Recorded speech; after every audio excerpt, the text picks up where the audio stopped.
Queen's Comic Podcast. Hey, let's go. All right, hey, what's up? This is the Queen's Comic Podcast. I'm Billy Bombs, I'm Ian. and welcome back. This is actually the aftermath of having a good Queen's Comic Party. That was amazing. It was a good show. Yeah, I don't think I've had that much fun in a long time, or I've seen Ian that drunk in a while. I wasn't as drunk as everyone thought I was. They were like, "Yo, him and that old man are having a time of their life." Oh, You we met had a guy great named time. Joe. We had a great time. Yeah, dude, I don't think I've laughed as hard at any shows that I had. I'm We had still Mike laughing Carbo about, show from Big Apple, and it was hilarious. I'm still laughing about your Kool-Aid Man comment, and I'll leave it at that. Oh my god! No, I'm gonna say it. One of our guys changed midway to the show to his anti-Biden shirt, which was hilarious, and it was a big red shirt. And I was like, "Oh man, you're like the Kool-Aid Man." And we all just started laughing, and you were like, "Yo, we need a dress code, dog." And then we laughed even harder. But you didn't set up because we were supposed to do Saturday with Royal, and we had to cancel because of rain. Yes. So this Saturday we're doing Royal, but I think you're on vacation, so you can't be here for that one. I'm not on vacation next week, and I've got my friend Mark coming to visit. So I apologize. Mark from I'm gonna- Canada is coming in. Yeah, I'm gonna swing by Royal, but I can't stay all afternoon. I'm gonna do just a big dollar sale because I don't know what else to do there. Yeah. But usually we go into it. I have a couple of topics I wanted to talk about, and I was supposed to share it with you to not surprise you, but lo and behold, I always surprise you. That's all right. All right. Let me double check the notes. Oh, you have Yeah, notes sorry. even. This is like Yeah, I had to write professional. notes because I was so angry. All right. All right. Here's where I had. We don't do a lot of artists for a reason at shows, and a lot of people are independent, upcoming artists, and we try and set up shows with BIX, Brooklyn Independent Comic Book Shows, and they're great, but they do it once a year. We're a monthly or twice a month show, depending on where you're at. One for Brooklyn, one for Queens. So, and I always have this rule: if you've never been to a Queens Comic Party, I don't book you until you come to a Queens Comic Party. Mm-hmm. So I had to tell a couple of vendors that I only took a chance with one guy because I met him so many times. But now that guy, I think, is hooked for life. You know, like that guy was great, but he's also a local that went to all our shops. He knew us for years. Right. That's why he came in. All right. I go online and I see all these comic book artists ragging on each other for not knowing how to get into the comic book industry, even though they're all still pretty new to me. And it was like the 300-pound man making fun of the 500-pound man. Yeah. I'm like, you all have problems. Like, not enough followers, not enough artwork up there, or not enough work out there. And it was kind of funny because I was like, hey guys, you can't be like that. You know, you all started off in the same way where you can't find somebody to hire you, or you don't know how to make your own artwork, or make your own work. Like, we know people who do more artwork independently. Like, we have Jasper now comes to our shows, but he's going to SVA. He's doing what he needs to become a comic book artist for the rest of his life, or in some field of comic book art. But people who do independently or want to do their own stuff are just, it just made me laugh because you set up at every comic convention. We all work hard together and you're making fun of the new guy. Yeah. You know what I mean? And I was like, yo, y'all got to relax. And I was like, this is why I don't deal with independent artists, because some of them think they need to get paid to be there. And I'm like, nobody knows who you are. Nobody's paid. Our shows are for free. That's why we don't pay people to come. Right. You know, you pay us to be there, but like you pay for the table and just in case it breaks. Yeah. But yeah, that's pretty much it. But having this whole week watching dudes destroy each other on Instagram and Facebook made me realize how childish we could all be. Yeah. There's a lot of that on a national level right now. Oh yeah, let's not even get started with that one. So yeah, we won't go there. But you make a point. It's a tough business to break into. It's always been a tough business to break into, and it's a even tougher business to break into to the level where you can actually make a living doing it. 100%. I know very few people. I know plenty of people who dabble. I guess I would say dabble in it. Maybe that's not the right word because that makes it sound like they're not committed. Let me change that. I know plenty of people who are trying to get into it who haven't quite made it yet and who may or may not ever make it. I don't know. It's really tough to say. I know very few people who have actually got to the point where they can do it full time. Those who have made it to the point where they can do it full time have been working at it for the better part of a decade. Yes, 100%. The 10,000 hours they put into it is not talent; it's obsession. An obsession beats out talent 10 to 10, 10 times out of 10. And you see the hard work, and you're proud of them for the hard work, and all their work is original. Yes. Like, I am not a fan of comic book art in the mainstream right now from the last 6 months. I could not name one artist that wasn't a cover artist that I like their style of artwork. I feel like it's very AI generated themed. You mean, and I don't mean AI is making it, but it looks like it's so simple AI can do it. You mean artists who have been like, I don't want to say discovered, but who have like rose to prominence in the last 6 months, or you just mean artists in general? Because there's plenty of the old guard still doing great work. I'm talking about current comic books, not people who are doing great work. Okay. People still doing great work are still putting out great stuff, like stuff on Image, stuff on Skybox, is it? Yeah, Skybox is distributed through Image or Skybound. Yeah, but Skybox, like that's original work. Distillery, original artwork, everything original. But then I read Fantastic Four, and I'm like, what the fuck is this? Yeah. It looks so bad that it looks like it's only made so it can be simply copied and just replaced. And the storylines are okay, but I'm like, I don't know who these writers are. You know what I mean? And I see why so many people are jumping to Distillery or doing their own stuff, and then Kickstarter, Indiegogo, doing their own shit because the work is better. You know from conversations we've had off camera that my interest in mainstream Marvel and DC stuff has been waning for a while now. And if 2 years ago I was buying 12 Marvel titles and 8 DC titles a month, I think I'm down to 4 Marvel titles and 1 DC title a month. The rest of the stuff I'm buying I'm probably down to 2. Yeah. And unless it's a nice cover, I'm like now is Ninja Turtles gonna be Jason Aaron? I'll pick that up. Yeah, obviously the man is a genius. Yeah. But mainstream stuff, I got nothing. Yeah. I mean, you could argue if Jenny Frison does a cover or Maria Wolf does a cover, I'll buy it. Yeah. But I'm not reading anything. I was buying Fantastic Four for the covers from Alex Ross and giving a new writer a chance. But I'm not seeing Nick Spencer on a book as much as he should be. Or I'm seeing books that all right, I get it. I liked Blood Hunt and Wolverine, but the artwork was a little bit stale for me, but it was a cover done by Kevin Eastman. So I had to get it. I saw the cover. I liked the cover. I didn't buy the book. The book is not, the story is better. The artwork is good for that one, but the other ones seem very bland.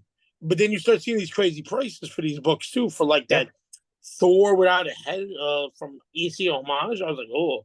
But EC's coming out with new books. Yeah, it's bonkers. Yeah, like that price for that EC Homage is crazy. But the fact that EC's coming out with new books, awesome. Let's see what these guys can throw. I have review PDFs. I haven't had time to read them yet, but I got early digital copies from Oni Press for my website to review, and I'm hoping to get them the next day or two. I'm excited about them. My wife's not home for another 2 hours. I might actually read them when we get off camera tonight. Oh, well, I got the posters already for the show for them. Yeah, but you know what though? They're doing Richard Corbin limited edition cover as a San Diego exclusive for the panel. Oh wow! And I know I'm probably not going to be able to get my hands on it. What are you talking? No, we'll get it for you. We have a guy. Bothering me. We have a guy. We always have a guy. We're comic book nerds. We have a guy.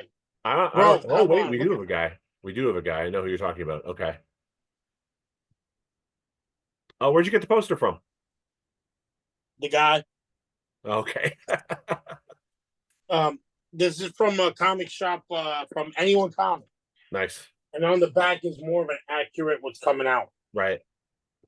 But it's more of a breakdown. Like, it says that some of this stuff is going to be like, all right, Karina Becco, Jonathan Case, Chris Condon, Kano, Matt Kint, Artyom Topilian, Caitlin Yarsky, and Ben H. Williams. This is the place I expect more independent people to show up instead of a fucking Fantastic Four. It'll be interesting though, like because the original ECs, yeah, there was a stable of artists, right? It didn't change every month. Well, sometimes No, it changed every month, but it wasn't new artists and writers every single issue. I don't know if the Oni relaunch is going to be or not. I'm curious. I'm going to check it out either way. I hope I love it. I don't of want to be course we are. We're like that. yeah. Get this. This poster, this one is artwork by Greg Smallwood and J.H. Williams III. Mhm. And we love Williams his is work great. because of that woman. Williams is great. Yeah. And let me tell you the other poster, which is kind of big. I don't. Let me open it up too. It's Lee Bermejo and Adam Polina. Okay. Oh yeah, I You saw know, the Bermejo image. It's pretty strong. Yeah, that There's people on the EC fan addict group on Facebook. It's really mixed. The opinions are really mixed. Some of the older guys are like, I want nothing to do with this. You can't bring it back. It was a product of its time. And then there's, other people who are more open-minded about it and want to give it a shot and want it to succeed. And I'm in that camp. I want it to succeed because I want of there to be course I want more artists to have a spot to go, more writers to have more places to go. that too. And I want there to be good horror anthology comics out there. While we were talking about Skybound a minute ago, they put out a Creepshow series last year, and for the first part of this year, it was pretty strong. It wasn't super consistent, as with any anthology book. Some stories hit harder and work better than others, but overall I really liked their Creepshow work, and I hope they bring it back because it felt to me like the closest thing we've had to like legit EC books in a long time.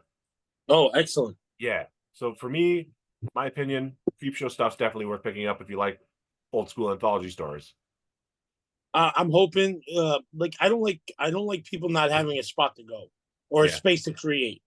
But I did not like what Marvel was putting out, and I felt like it's very trying to train the reader instead of the reader finding something they like. I don't know. Like, get used to this work. I honestly, what am I buying from Marvel right now? Hulk. I'm enjoying Hulk. It's pretty good. Who's writing that one right now?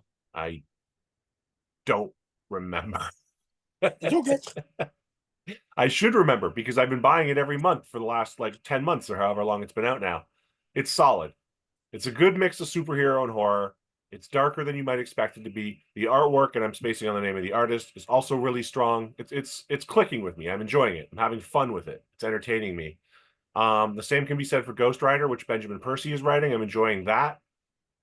Though the current arc isn't clicking with me quite as hard as the last one did. I'm still enjoying it, so I'm giving it a few more issues to see where it goes. And I'm still enjoying the current Moon Knight run. Though the whole Blood Hunt crossover thing, I don't care about it. I mean, Marvel's not going to get it didn't. That books. one is not rubbing me as much as I would thought it would be. It's like I'm kind of over it already. Yeah. It seems to be like I don't want to go back to those what they call them when they start doing random like pop-up stories for the year. No, crossovers. Yeah. Like this week I have to pick up Weird Fantasy Volume 4, so I'm happy about that. Thank God for Midtown Comics having a good website to look up books. Yeah. Yeah, I'm just going to look up the Hulk because I'm dying to know. Right now I'm picking up Zatanna, and I'm not too sure who's writing that because she's guest starring in Superman, and I want to read more about it. So you bought the issue that came out last week or 2 weeks ago? Oh, you know why you're picking up the Hulk? Oh, I picked it up. I picked up the foil cover. Okay. Is it worth getting? Because I didn't bother. It's just worth for the foil right now. That one I'm going to wait it out to see how it goes. Philip Kennedy Johnson is writing the Hulk. That's it. Yes. That's why the guy's a genius for this stuff. He's a good writer. He wrote he kind of wrote the Superman version of World War Hulk, where it's called World War War World Superman. I kind of laughed at that. I met him at New York Comic Con, and he was so excited they came out with a figure of that. That now my goal is when I see him is to bring that toy with him. Okay. So this guy had a great story for Hulk, but wouldn't get picked up by Hulk. So now he's doing it for Hulk now, what he would have done in Superman. Okay, interesting. Well, it's working. It's a weird thing to say it like that, but it's really good shit. It's good. I'm digging it. Yeah, awesome. Yeah, that's it. Like Hulk, Moon Knight, Ghost Rider, I am buying Ultimate X-Men, which I think we talked about on the last episode. I'm enjoying that. And Ultimate Spider-Man is pretty good. That one I'm waiting for the trade because I Yeah. picked up the printing. Transformers is real big right now. It's on its 9th printing. Yeah, I saw that. I bought the first issue. I liked it for what it was, but I'm not enough of a Transformers geek to really care. Fair. I can recognize that like Daniel Warren Johnson was doing a really good job, and that if I were a bigger Transformers guy, I'd probably love it. I'm not.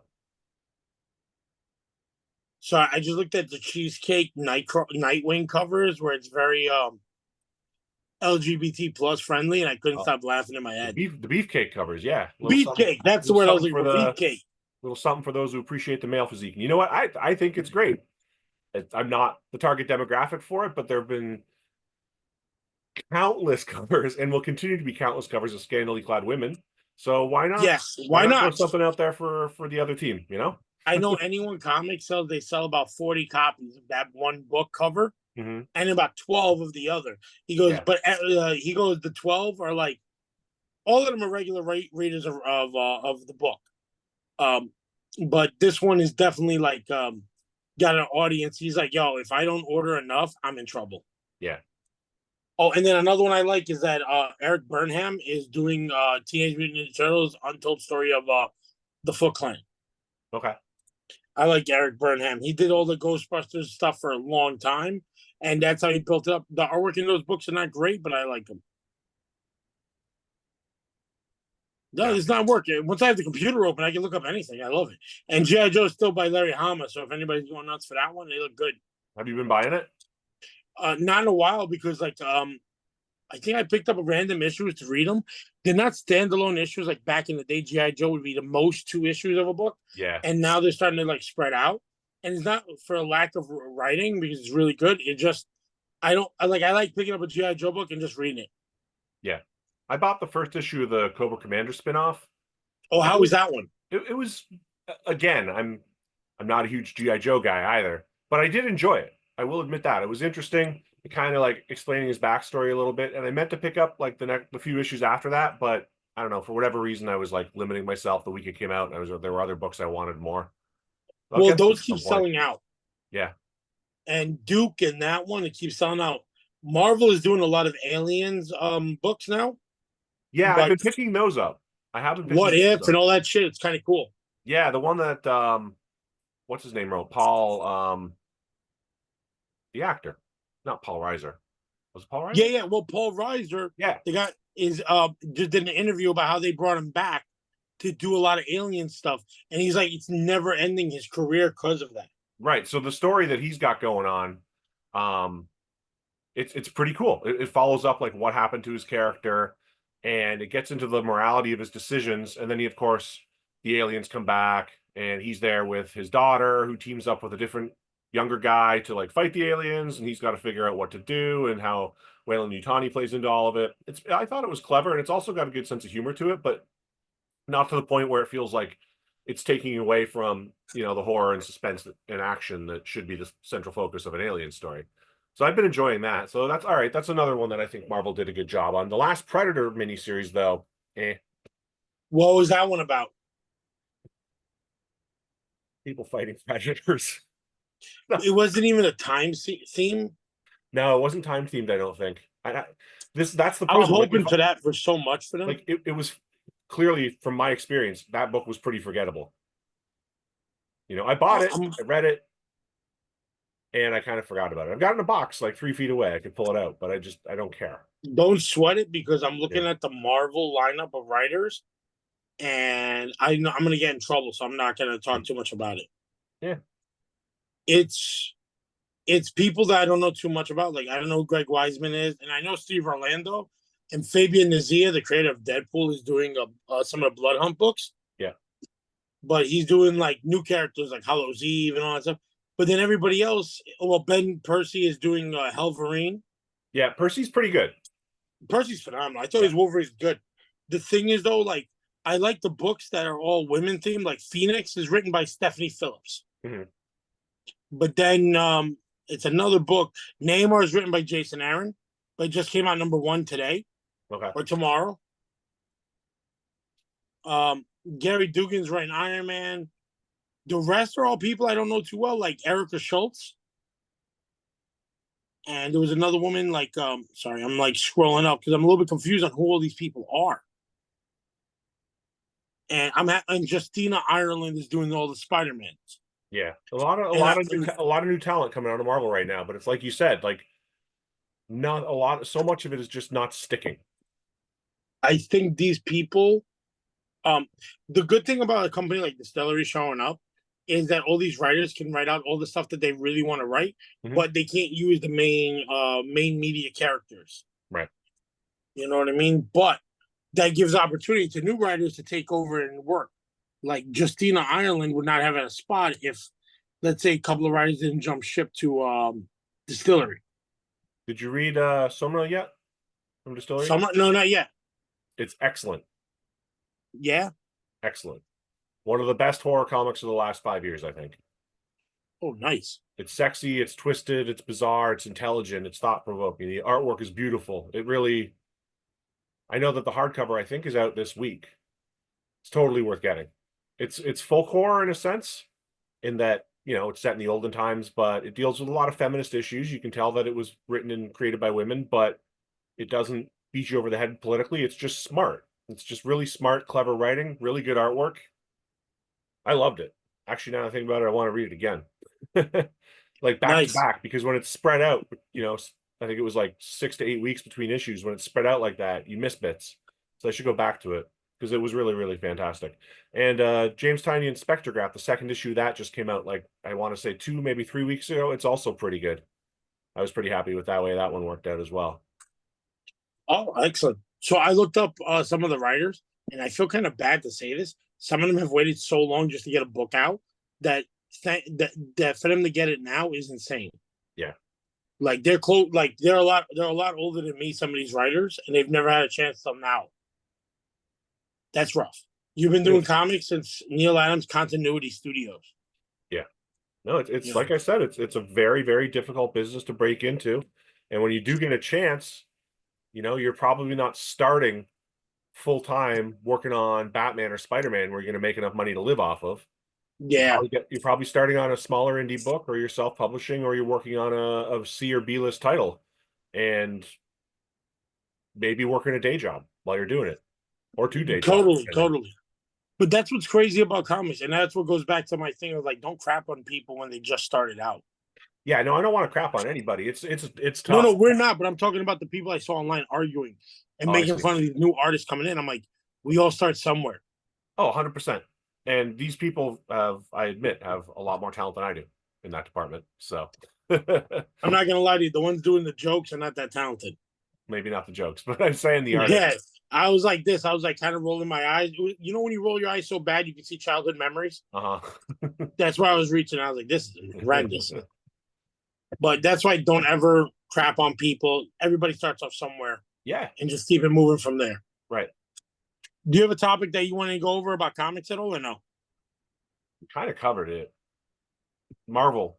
The decrease in quality from Marvel was what was on my mind today. Yeah, but in all honesty, even these writers are only doing one book each. Yeah. Marvel was doing so many books at one point. I want to say that it had to be like 20 titles a month. I just saw 4 this week, and this is the heart of the month. Is the third week, usually a big month. Yeah. You know, I have no idea what Marvel's doing other than they're doing what DC did a couple of years ago with all the variant covers. And I'm like, you got to do something more than that. Yeah. Like, let's see, like, what's everything's a reprint also, or like Spider-Man Zeb Wells, I guess, ended writing or something like that. Hopefully, he's still writing it, but I heard he got in trouble or something. I don't know. Avengers is Jed McKay. He's been writing it for a while. It's like 9 covers for everything. Daredevil, the regular series, is Saladin Ahmed. Doom from Jonathan Hickman, but they're all one shots. Yeah. But this is the second printing. But I know there's like, and look, another like 14 covers. Sorry, I'm just kind of like complaining. I don't mean to, but it's just like I'm like hoping for more books. Kid Venom looks cool. This is an anime themed one from Taigami. Yeah, I bought the book with the first appearance with the backup story. It was kind of a fun character, but how many more fucking Oh, Spider-Man characters do we need? I'm not too sure, but this one looks like it's to bring in like Dan Slott's doing Spider Boy. Moon Knight is Jed McKay as well. Yeah. And so since you said that's pretty good, I'm going to take your word at that one. Yeah, I've been enjoying it. So I got to get some water. Like, I haven't had Rodney Barnes is doing Ahsoka. That one's probably a good one to check out. Peter Davis doing Symbiote Spider-Man 2099. I thought he was sick, so I'm kind of happy to see him good. Yeah, that's good news. At least he's a bit of a legend. Yeah, and then Dennis Camp and somebody named Kavon Scott.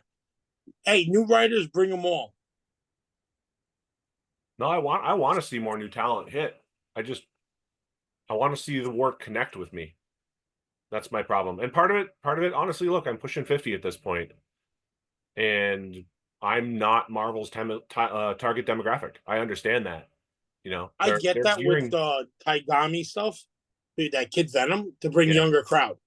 a lot of the Marvel stuff these days I feel is for a younger crowd, and maybe it's the older guys like me that are supporting the Hulk and the Moon Knight, and maybe I guess you say the darker books rather than like the Avengers and the X-Men and the Spider-Man stuff. That's their bread and butter. I don't know. I would be curious. There's got to be a study out there somewhere. Some nerd somewhere has probably done like some sort of survey as to like age, gender, demographic information compared to what titles you read. I'd love to see how that shakes out. That's cool. Like, yeah, it's all new people writing a lot of stuff. Good for them. Like, I love that. Al Ewing's doing Venom. I'm sure that's really good because he's a good horror writer. I mean, Immortal Hulk And a was bunch great. of new writers that I can't wait to see. Hopefully, it makes it to trade. That's my big fear if it doesn't make it to trade. Yeah. All right. Well, what else? What else? Sorry, it's messing me up a little bit trying to figure out what these. I'm waiting for like every week's hardcover and seeing what it is. If I missed the book, but I think every month is EC, and I'm way behind Marvel Epic Collections. Yeah. I'm like 40 books behind. At $50 a pop, it's gonna be a minute. Yeah, definitely. Those aren't cheap. What books did you pick up at the show? Do you have a list? I got a stack right in front of me. Yeah, me too. I'm waiting to talk about that, but I just want to go over the other stuff. Yeah, let's do it. I'm just going You to do first, buddy. in no particular order. This was an upgrade for me. I already had it, but the copy I have is like the cover's falling off, and I love this issue. So Yeah, that's a great book. Isn't yeah, that the first appearance of Funky Flashman? I think so. Yeah, I That's a think good so. book. But I mean, check it. Such a good cover. Classic Kirby. I know. If I didn't have the tattoo of issue 1 on my leg, that would have been the other one. Yeah. And then I picked up 3 issues. I've been trying to complete this run forever, and I was talking to one of the other vendors there, Jeff. Shout out to Jeff. He's a great guy. And he had 3 that I needed. So these are Red Circle Sorcery books. It's a kind of an EC-inspired horror anthology that was published by Red Circle Comics, which is a division of Archie. Oh, So nice. they're pretty cool. Gray Morrow did a lot of artwork on these. I haven't had time to flip through them yet, but I do like Gray Morrow's stuff. The covers on these are all fantastic. Bronze Age horror, right in my wheelhouse. So he made me a nice deal on those. Couple of dollar bin pickups. I don't really know what this is. But The artwork looks good. yeah, I like the art. The cover just kind of popped. Maybe I'm a sucker for yellow covers. And then this was $1. It's the glow in the dark variant. It's $1 because it's peeling off, which I know is common with this one because of the way that I did not know that. yeah, you'll find copies out there where it's peeling off. One of the craziest things, and you got me this, Spanish Nancy. Oh, yeah. From Mexico. That was great. Yeah, I was really happy with that. It's a funny size, but yeah, it's all vintage Ernie Bushmiller stuff in there. That was pretty cool. I picked a few books up from our friend Carl, including this collection. It's just Betty Page illustrations. There's no story. It's just a cheesecake, basically. And then, let's see. I got the hold on a second here. The McFarlane cover on Conan.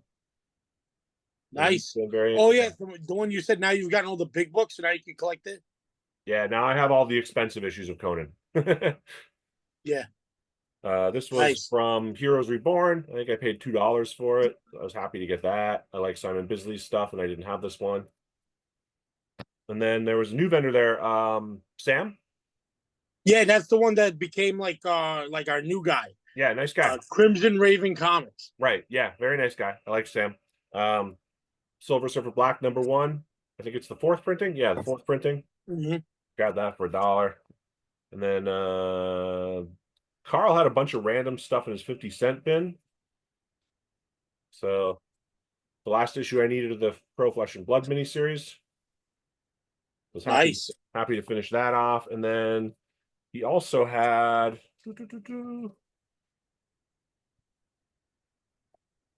the Slaughter Pack variants for Something is Killing the Children 1 through 5 with these nice David Mack covers on them. They're all 5 of them. I love David Mack stuff. Me too. All very cool painted covers. So why would I leave them there at 50 cents each, right? Yes.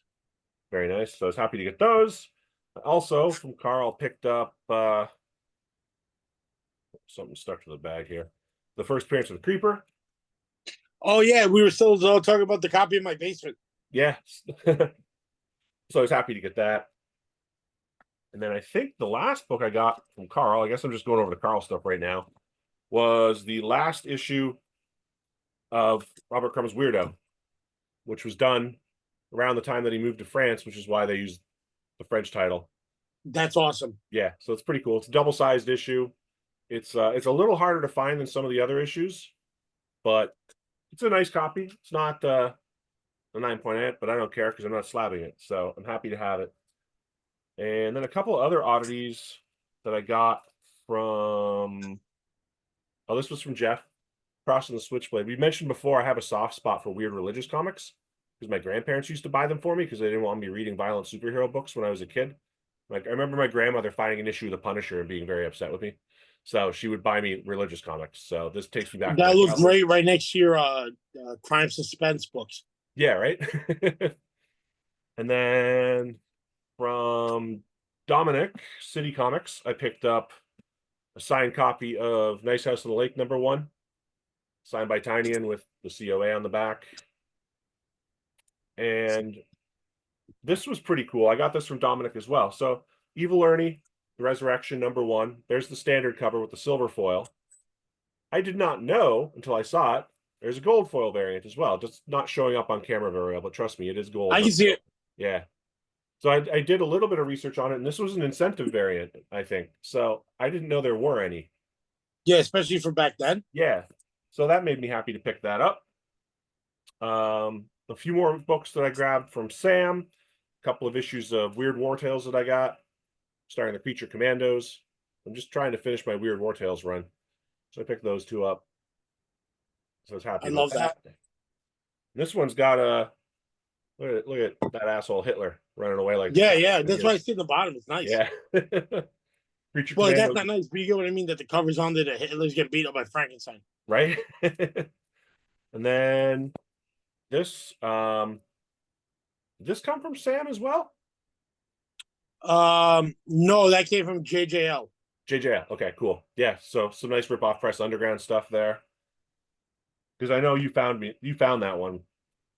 So I didn't remember who it came from. And then also from JJL, a few issues of Unknown Soldier with some awesome Joe Kubert covers. I love Joe Kubert's work. Yeah, me too. And this is such a cool character. He just looks awesome. So happy to get those. And then not from Queen's Comic Party, but what I did pick up from Midtown was the Nancy Show book, which, and I know I talk about Nancy every episode. Next week I'll try not to. But this is the program from the exhibit that's on at the Cartooning Museum in Ohio right now. And so it has, a biography of Bushmiller in it and some archival photos and pictures of like cool old memorabilia and stuff. And then it has a bunch of scans of like the original art. So it's almost like an artist edition. I love that. Yeah. So for $20, I was like, yeah, it's a no-brainer. So that cleans me out. You got let's see, you got 4.5 minutes to show off your goods. Wow, that quick? All right, yeah. Let me show off the good shit. All right, same guy, Sam. I picked up this book. That's a fun book. I have a copy of that. That's really cool. Second, Animal Man. Oh, nice. I might already have it, but in a beat up copy. Strange Adventures. Uh-huh. Like I'm trying to be careful because once I picked up the first Dead Man, I was starting to pick up these. Yeah. Inferior 5 is another one. Once I'm done with Secret 6. I picked up one Red Circle book that you didn't get. Was this one because you already had it? Yeah, I had that one. What else did I get? Let's see. Did I show off some of my books from last time? Like I told everybody, I got the second appearance of Supergirl from Galaxy last week. I don't think we didn't record last week. Oh yeah, so I got this at Galaxy Comics for a steal. Awesome. Galaxy Comics up in Bensonhurst. Okay. I mean Bay Ridge. Great guys. One of my favorite shops to go to because they're just so positive and they're just like a good vibe to go to. All right, let's see. Yes, I picked up Element Girl first appearance. I think I got this from City Comics. Dom. Yeah, it's a cool book. Yeah, what a beautiful cover. From Dom as well. I also picked up this Futurama. Awesome. Yes. I like that cover. I picked up from. Oh yeah, here's the book. The other one I was looking for. A couple of Alfs because I'm on the fence selling them or keeping them. I got that from Crimson Raven. Another one. Doctor Who from my friend in Connecticut. Did not know there was an ongoing for Marvel for Doctor Who, so I'm gonna pick those up for her. Yeah, back in the 80s. A nice pickup I got is the first Dream Girl I got from Jeff Dusty Ben's Comics. So I'm gonna I guess I'm gonna be hooked on that shit for a while. You're going all in on the Silver and Early Bronze Age DC stuff lately. Huh? I said you're all in on the Silver and Early Bronze Age DC stuff lately. I love that stuff. I love the artwork. I love the playfulness of it. Yeah, it's fun. I hate that word, but it's like very like comic booky. I got this from JJL, which I needed this a Top Cow book. I mean, not Top Cow, Wizard Magazine's Top Cow Universe. Nice. To add to my because my stuff is now oddballs. I got a huge assortment from them of beautiful stories for ugly children.